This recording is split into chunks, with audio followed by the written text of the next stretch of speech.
밤이 되면 떠오르는 얼굴들이 있습니다. 그때 그렇게 말하지 말걸. 조금만 더 잘해줄걸.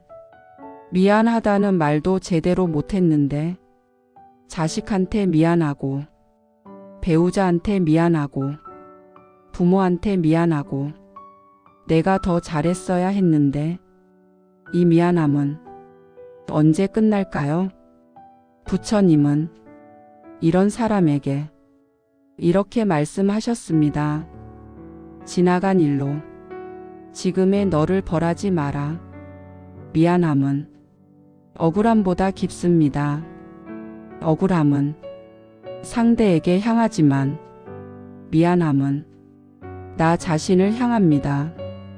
내가 잘못했다. 내가 부족했다. 내가 더 잘했어야 했다. 스스로를 책망하는 마음. 그게 미안함입니다. 자식에게 미안합니다. 제대로 된 부모 노릇 못해줬다. 밥은 먹였지만 마음은 채워주지 못했습니다. 학교는 보냈지만 꿈은 물어보지 못했습니다. 공부해라는 말만 하고 괜찮아는 말은 못했습니다. 자식이 힘들어할 때 곁에 있어주지 못했습니다. 바쁘다는 핑계로, 일한다는 핑계로, 지쳐 있다는 핑계로 지금 생각하면 핑계였습니다. 조금만 더 노력했으면 곁에 있어줄 수 있었는데 배우자에게 미안합니다. 고맙다는 말 제대로 한 적 없습니다. 사랑한다는 말 부끄러워서 못했습니다. 당연하게 여겼습니다. 밥 해주는 것, 빨래해 주는 것, 집안일 하는 것 다 당연하게 여겼습니다. 힘들다는 말에 나도 힘들어 했습니다. 이해해달라는 말에 나도 이해받고 싶어 했습니다. 지금 생각하면 미안합니다. 조금만 더 따뜻하게, 조금만 더 부드럽게 대했으면 좋았을 텐데 부모님께 미안합니다. 효도한다고 했지만 돈만 드렸습니다. 마음은 주지 못했습니다. 바쁘다는 핑계로 자주 찾아뵙지 못했습니다. 전화는 했지만 긴 대화는 나누지 못했습니다. 건강하세요는 물었지만 외롭진 않으세요는 못 물었습니다. 그러다 돌아가셨습니다. 죄송합니다. 사랑합니다. 제대로 말씀드리지 못하고 떠나보냈습니다. 부처님의 제자 중 한 명이 이렇게 고백했습니다. 부처님, 저는 평생 미안함만 남겼습니다. 자식한테도, 배우자한테도, 부모님께도 제대로 해드린 게 없습니다. 부처님은 물으셨습니다. 그 미안함이 그들을 위한 것이냐? 아니면 너를 위한 것이냐? 무슨 말씀이신지 모르겠습니다. 부처님은 말씀하셨습니다. 진짜 미안함은 상대를 위하는 마음이다. 하지만 내가 느끼는 건 상대를 위한 미안함이 아니라 너 자신을 벌하는 미안함이다. 우리의 미안함은 상대를 위한 게 아닙니다. 나 자신을 벌하는 겁니다. 내가 부족했다. 내가 잘못했다. 내가 더 잘했어야 했다. 매일 스스로를 벌하고 있습니다. 이미 지나간 일인데 왜 지금도 아픈 걸까요? 부처님은 말씀하셨습니다. 과거는 이미 끝났지만 내가 매일 그것을 되살린다. 그래서 과거가 현재가 된다. 미안한 일은 과거에 일어났습니다. 하지만 우리는 그 일을 매일 되살립니다. 아침에 눈 뜨면 미안함이 떠오르고 밤에 잠들기 전에 미안함이 떠오릅니다. 이렇게 매일 미안함을 새로 만듭니다. 부처님의 제자가 물었습니다. 부처님, 그럼 어떻게 해야 합니까? 부처님은 답하셨습니다. 먼저 알아야 한다. 내가 약해서 미안한 게 아니라 너무 진심이었기 때문에 미안한 것이다. 미안함은 약함의 증거가 아닙니다. 사랑의 증거입니다. 정말 무심했다면 미안하지도 않을 겁니다.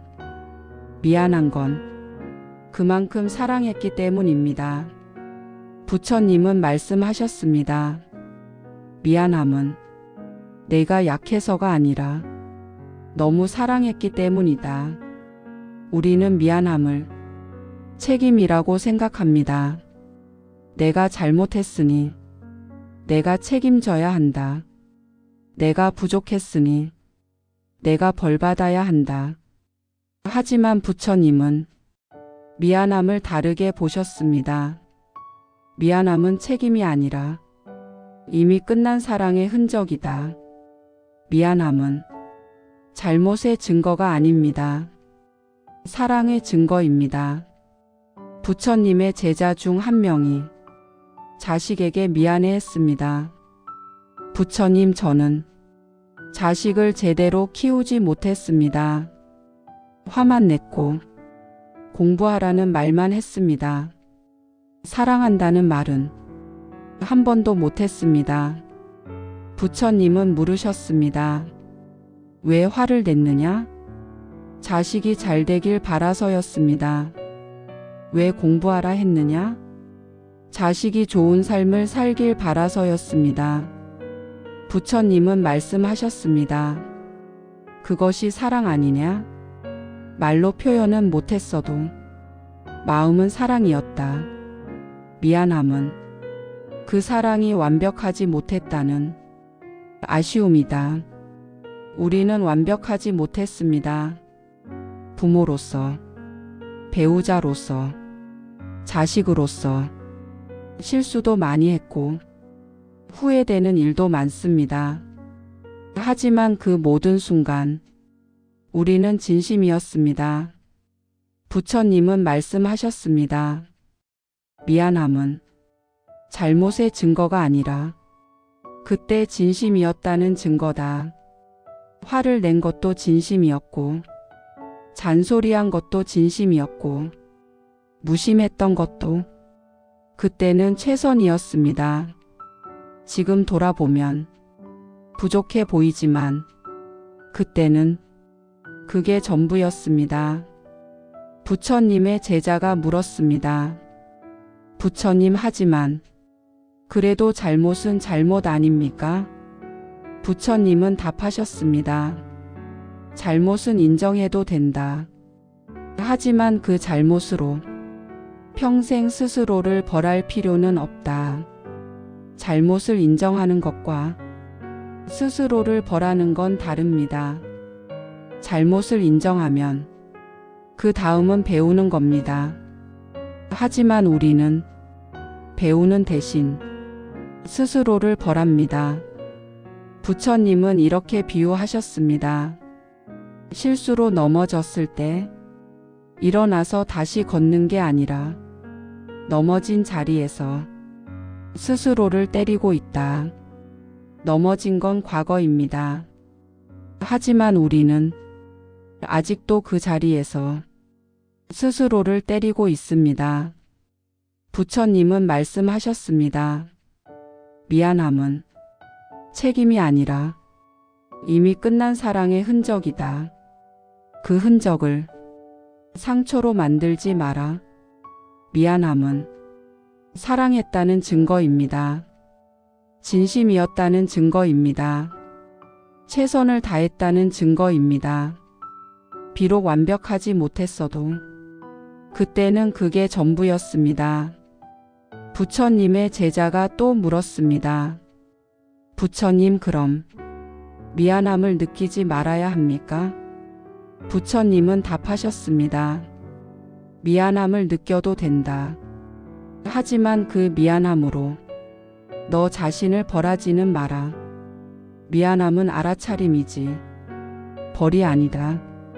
미안함을 느끼는 건 자연스러운 일입니다.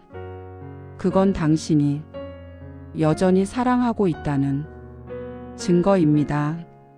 하지만 그 미안함으로 스스로를 벌할 필요는 없습니다. 부처님은 말씀하셨습니다. 미안함을 느끼되 붙잡지는 마라.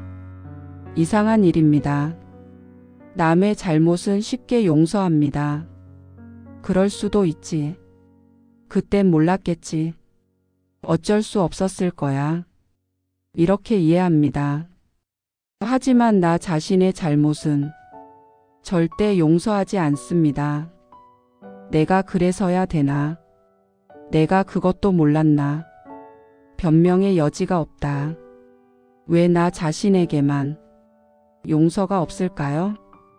부처님의 제자 중 한 명이 이렇게 고백했습니다. 부처님, 저는 남의 실수는 이해하는데 제 실수는 용서가 안 됩니다. 왜 그런 걸까요? 부처님은 물으셨습니다. 남에게는 어떤 말을 하느냐? 그럴 수도 있지. 그땐 몰랐잖아. 이렇게 말합니다. 너 자신에게는 그래서야 되나? 그것도 몰랐어? 이렇게 말합니다. 부처님은 말씀하셨습니다. 남에게 하는 말을 너 자신에게도 해주라. 그땐 몰랐잖아. 이 말을 너에게도 해주라. 우리는 남에게는 너그럽지만 자신에게는 가혹합니다. 남의 실수는 그럴 수도 있지인데 내 실수는 용서할 수 없어입니다. 왜 이렇게 다를까요? 부처님은 말씀하셨습니다. 남은 한 번만 보지만 너 자신은 매일 보기 때문이다. 남의 실수는 한 번 보고 넘어갑니다. 하지만 내 실수는 매일 봅니다. 아침에 보고, 점심에 보고, 저녁에 보고, 밤에 또 봅니다. 그래서 용서가 안 됩니다. 부처님의 제자가 물었습니다. 부처님, 그럼 어떻게 해야 합니까? 부처님은 답하셨습니다. 내가 남에게 하듯 너 자신을 대하라. 남에게 주는 이해를 너 자신에게도 주라. 친구가 실수하면 괜찮아, 그럴 수 있어. 이렇게 말합니다. 하지만 내가 실수하면 어떻게 그럴 수가 있어. 이렇게 자책합니다. 이제는 나 자신에게도 괜찮아, 그럴 수 있어. 이렇게 말해주세요. 부처님은 이렇게 비유하셨습니다. 남의 짐은 가볍게 보지만 내 짐은 무겁게 본다. 하지만 실제로는 내 짐이 더 가볍다. 남의 실수는 크게 보이지 않습니다. 하지만 내 실수는 엄청나게 크게 보입니다. 실제로는 내 실수가 더 작을 수도 있는데 크게 보입니다. 부처님의 제자가 또 물었습니다. 부처님, 저는 제가 너무 부족한 것 같습니다. 부처님은 답하셨습니다.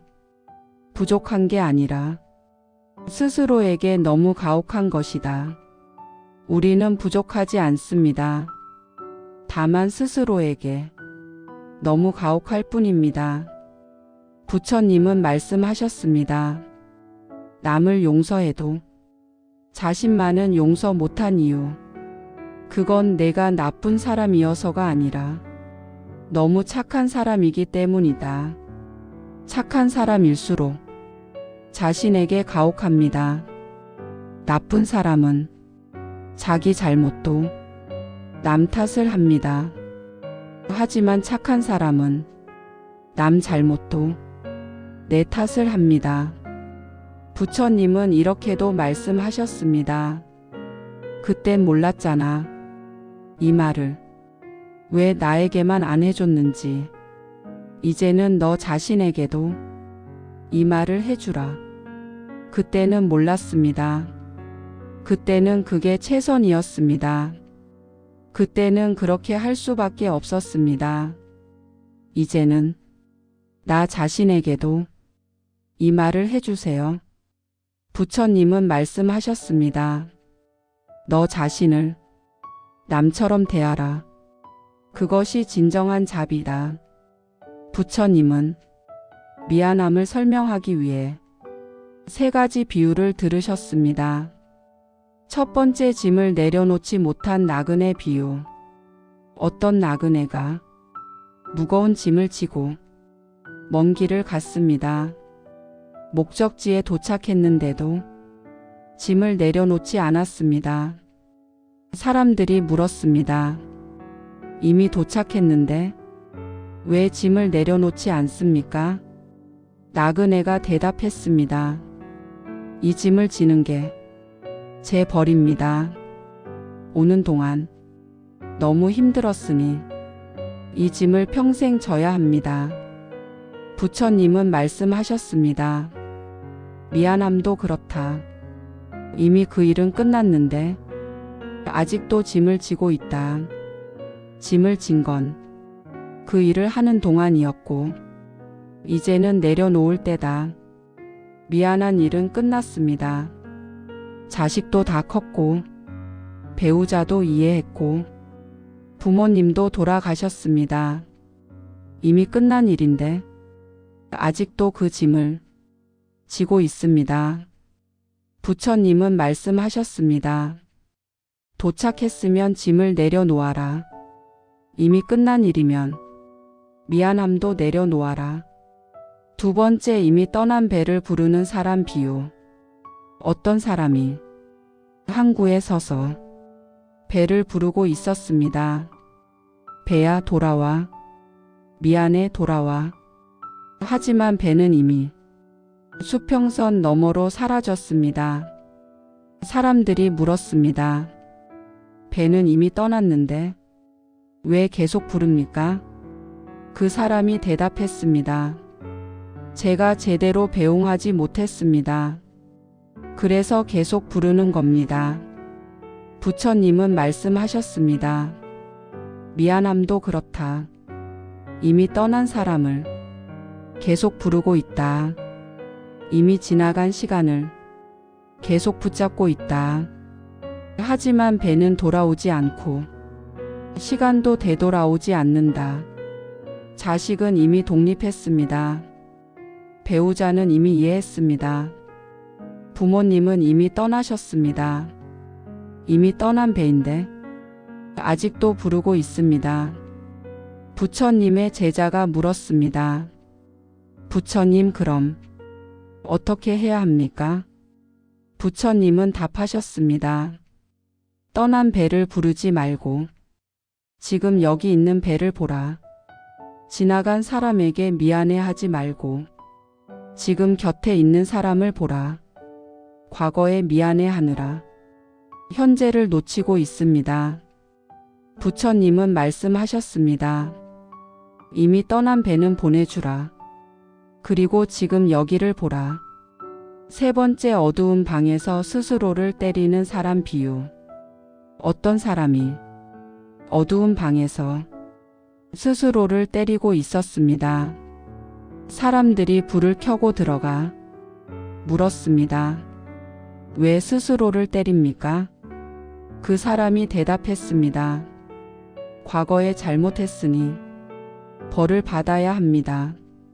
하지만 그 잘못은 이미 끝나지 않았습니까? 끝났지만 제가 저를 용서할 수 없습니다.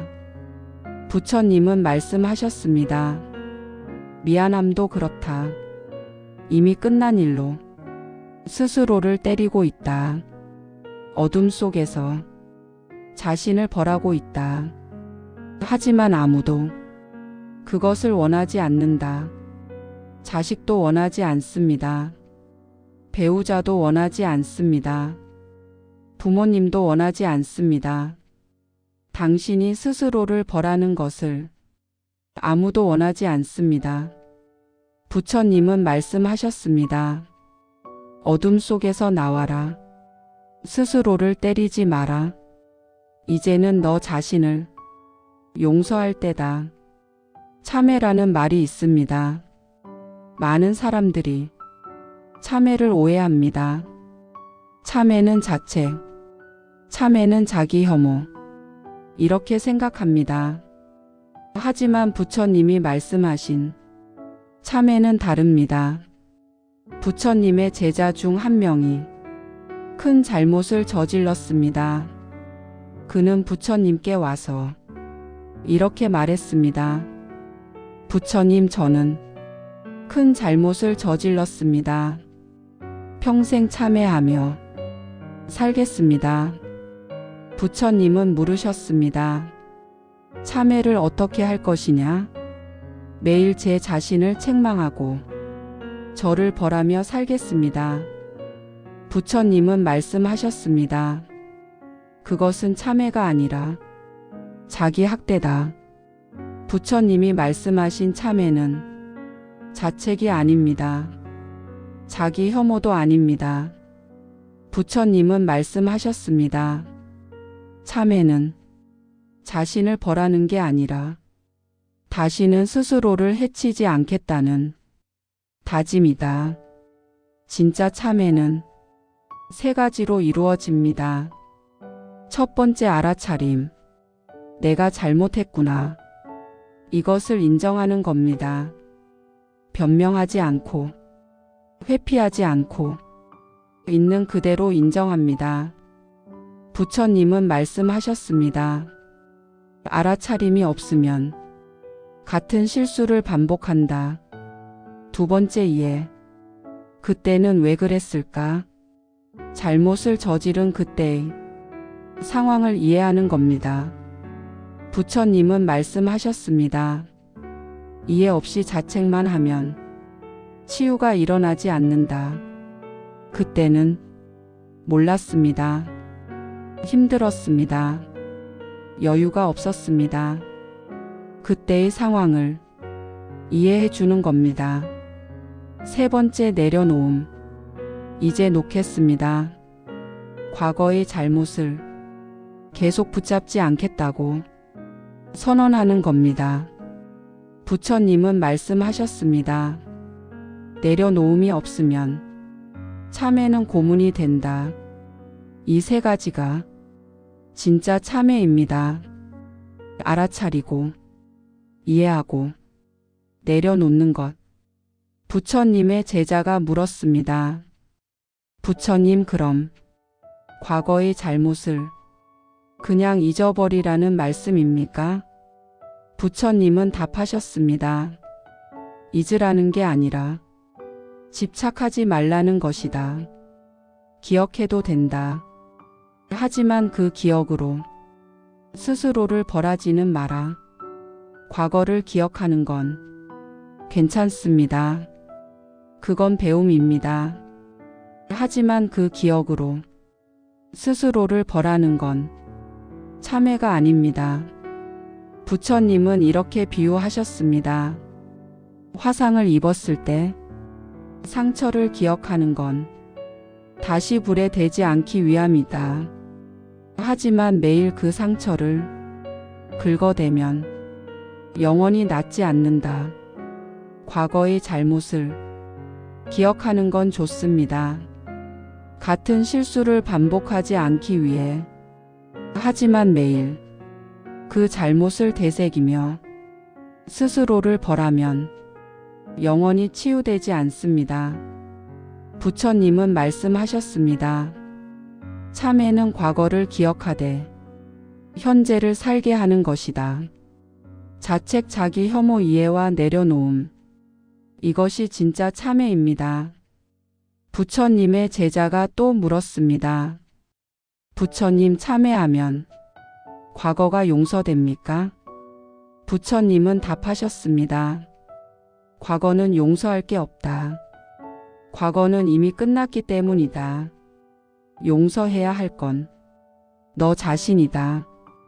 과거를 용서하는 게 아니라 과거의 나 자신을 용서하는 겁니다. 부처님은 말씀하셨습니다. 참회는 과거를 용서하는 게 아니라 미래의 나를 위해 과거의 나를 이해해 주는 것이다. 미안함을 내려놓으세요. 이 말을 들으면 가장 먼저 드는 생각, 어떻게? 부처님은 구체적인 방법을 알려주셨습니다. 잊으려 하지 않기, 잊어버려. 이 말은 소용없습니다. 잊으려 하면 할수록 더 생각나는 게 인간입니다. 부처님은 말씀하셨습니다. 잊으려 하지 마라. 기억해도 괜찮다. 다만 그 기억에 붙잡히지 않으면 된다. 미안한 일을 기억해도 됩니다. 미안한 감정이 떠올라도 됩니다. 잊을 필요 없습니다. 용서 강요하지 않기. 자신을 용서해야지. 이 말도 압박이 됩니다. 용서하고 싶어도 마음이 안 되는데 용서하라고 강요하면 더 괴롭습니다. 부처님은 말씀하셨습니다. 용서를 강요하지 마라. 용서는 저절로 일어나는 것이다. 용서하려고 애쓰지 마세요.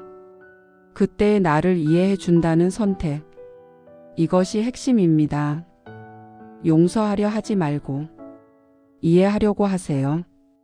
그때의 나는 왜 그랬을까? 이렇게 물어보세요. 부처님은 말씀하셨습니다. 이해가 먼저 오고 용서는 그 다음에 온다.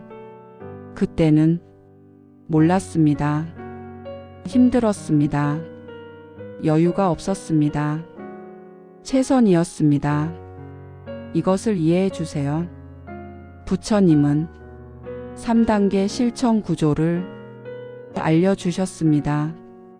1단계 알아차림.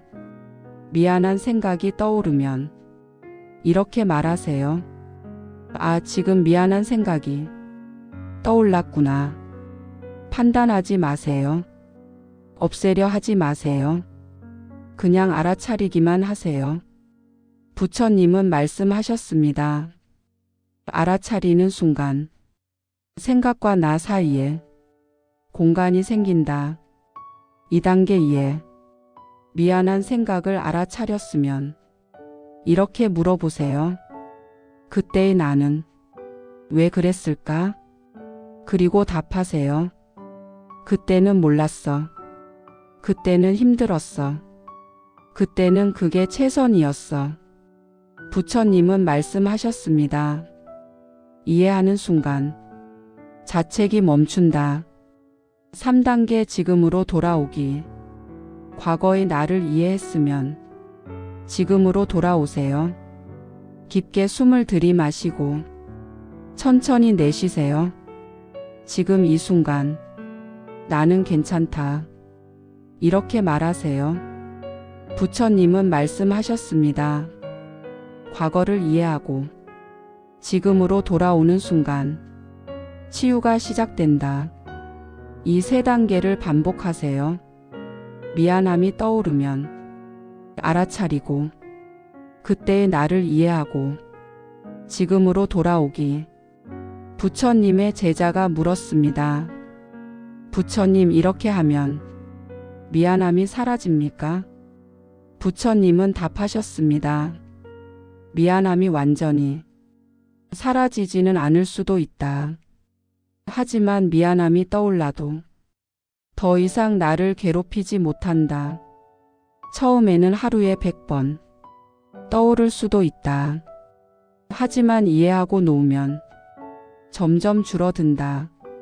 어느 날 떠올라도 아프지 않게 된다. 미안함은 떠올라도 괜찮습니다. 다만 그 미안함으로 스스로를 벌하지 않으면 됩니다. 부처님은 말씀하셨습니다. 미안함을 없애려 하지 마라. 다만 그때의 나를 이해해주면 된다. 미안함을 내려놓으면 무슨 일이 일어날까요? 부처님의 제자 중 한 명이 미안함을 내려놓았습니다. 처음에는 불안했습니다. 미안함을 놓으면 나쁜 사람 되는 거 아닌가? 하지만 시간이 지나면서 놀라운 일이 일어났습니다. 미안함이 사라진 자리에 뭔가 생겼습니다. 가벼움. 평생 짊어지고 다니던 무거운 짐을 내려놓은 것 같았습니다.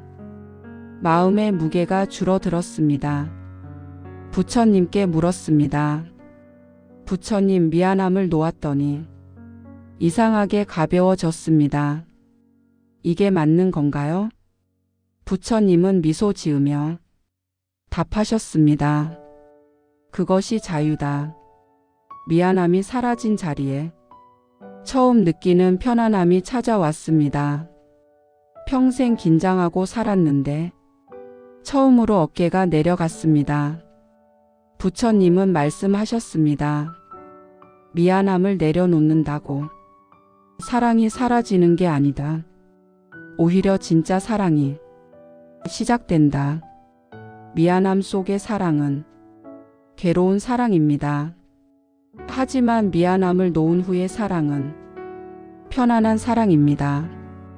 부처님의 제자가 또 물었습니다. 부처님, 미안함을 놓으니 이제 조금 살아도 되겠구나. 이런 생각이 듭니다. 부처님은 답하셨습니다.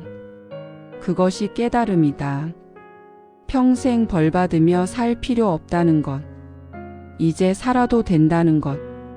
그것을 깨달은 것이다. 미안함을 안고 살 때는 살 자격이 없는 것 같았습니다. 나 같은 사람이 행복할 자격이 있나? 이렇게 생각했습니다. 하지만 미안함을 놓으니 비로소 알게 됐습니다. 나도 살아도 되는구나. 부처님은 말씀하셨습니다. 너는 살 자격이 있다. 행복할 자격이 있다. 평화로울 자격이 있다. 감정의 흐름이 바뀝니다. 미안함이 죄책감이었다가 이해로 바뀌고 결국 안도로 바뀝니다. 부처님은 말씀하셨습니다. 미안함이 사라진 자리에 평화가 찾아온다. 부처님은 평생 미안하게 살아온 사람에게 마지막으로 이렇게 말씀하셨습니다. 그때의 너는 그때 할 수 있는 만큼만 했다. 더 잘하고 싶었을 겁니다. 더 잘해주고 싶었을 겁니다. 하지만 그때의 당신은 그때 할 수 있는 만큼만 할 수 있었습니다. 그게 전부였습니다. 그게 최선이었습니다. 부처님은 말씀하셨습니다. 지나간 일로 지금의 너를 벌하지 마라. 미안한 일은 있었습니다. 후회되는 일도 많습니다. 하지만 그 일로 지금의 당신을 벌할 필요는 없습니다. 당신은 평생 미안하다고 살았을지 모릅니다. 자식한테도, 배우자한테도, 부모님께도. 하지만 남은 삶까지 미안하게 살 필요는 없습니다. 부처님은 말씀하셨습니다. 미안함은 이미 끝난 사랑의 흔적이다. 그 흔적을 상처로 만들지 마라. 이제 내려놓아도 됩니다. 부처님의 마지막 말씀. 그때의 너는 그때 할 수 있는 만큼만 했다. 미안함은 책임이 아니라 이미 끝난 사랑의 흔적이다. 지나간 일로 지금의 너를 벌하지 마라. 당신은 잘못하지 않았습니다. 다만 완벽하지 못했을 뿐입니다. 그리고 완벽하지 못한 건 제가 아닙니다. 이제 나 자신을 용서하세요. 당신은 용서받을 자격이 있습니다. 당신은 평화로울 자격이 있습니다. 당신은 행복할 자격이 있습니다. 이제 내려놓아도 됩니다.